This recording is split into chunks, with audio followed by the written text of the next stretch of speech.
Okay, I would like to do this because I don't want anybody to feel like I'm trying to steal credit or anything like that. Okay, this video came from the research of Dreams Within Dreams, Occult Science, and Mr. McCleary. I'm just trying to be fair. Okay, now I took the stuff that I've learned from them, researched it myself, connected a few dots, and kind of mixed all their stuff together with what I found and what I'm discerning and learning. Okay. So I'm just want to tie all this in here with Stonehenge and all this other stuff. Okay, and this is from mainstream media. This is your official narrative. But I want to try to get into what this stuff I think really is. The enigma of Stonehenge. Some say the ancient stones were built as a temple used to worship ancient earth deities. I agree with that, and I also think they're actually trying to bring those deities into our reality. Let's get down here.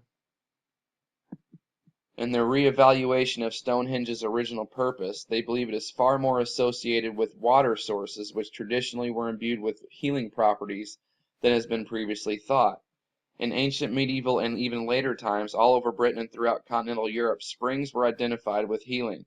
Yet until now, the only water link to Stonehenge was the monument that was connected to the river Avon by a 2-mile processional avenue.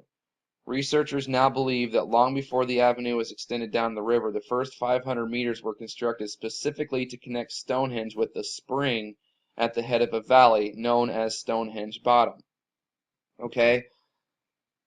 The World Trade Center now has 2 infinity pools in front of it. The Washington Monument sits right next to the reflecting pool. The Sears Tower, right off Lake Michigan. The St. Louis Arc, or Arch, right off Mississippi River. Easter Island, right there smack dab in the middle of water. Okay, these things, I think, are tuning forks that are trying to tune another reality, or trying to take another reality and merge it into this one. And water is the dimensional gateway that these things come out of, as well as the wormhole or portal in space. That's why I think that at least some of these, if not all, because I haven't really gone and looked at all. I mean, there's a bunch of these stargates all over the world. I haven't looked to see how many more are on water, but at the very least, some of these things are built right next to water, because that's why I think they are tuning forks-ish, kind of sort of a thing. That's trying that whenever, and they don't work yet, because that's why when you look at the pyramid, the capstone isn't connected, because this stuff isn't working yet. But when it does, they're going to give off the right tone or whatever, and these beings are going to be able to come out through the water. And isn't it interesting that it says that it's connected through to a spring? Well, what does spring represent? Birth. What are you born through? Water. And look, sounds of Stonehenge. If a gale of wind is blowing, the strange musical hum emitted by Stonehenge can never be forgotten. Isn't the World Trade Center making weird noises? Like a hum? Because that's what these things are giving off tones, or giving off frequency. The World Trade Center, what it really does to me, depict a tuning fork, because what it was trying to say is, I mean, it's just the same story over and over again. They're trying to merge, they're trying to tune 2 realities into one, and that's what they did. They took down 2 pillars and they created one. I said it before in the last video. Whenever all hell breaks loose in the Bible, they talk about the trumpets blasting. That's a musical tone. That's a instrument. They're talking about giving the keys to the bottomless pit. A key is a pitch. A key is a tone. The bell, the Liberty Bell, that's a bell. That's a tone. That's what their crack also represents. That it's broken. It's not right yet. But they're trying to make it right. Well, you know what I mean when I say that. When I mean make it right. Harp. They blame harp on the earthquakes around the world.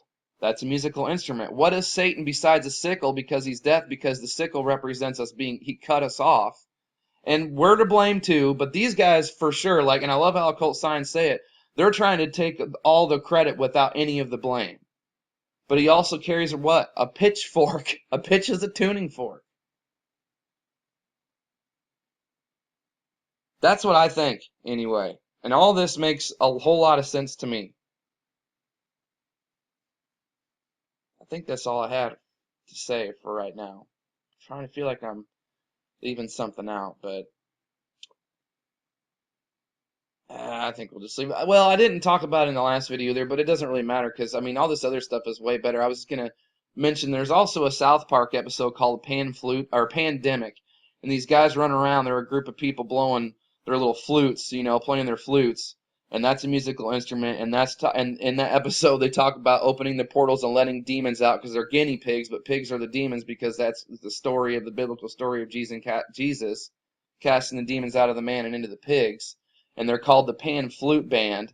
And who is Pan? That's Saturn, that's Satan, the god of goats. So the Saturn flute, and it's all talking about controlling these deities with this music. So it's all tone, it's all frequency, and that's why at least some of these things are built on or near water because they're tuning into a different frequency, trying to merge two worlds into one, just like what CERN is doing, smashing two things together.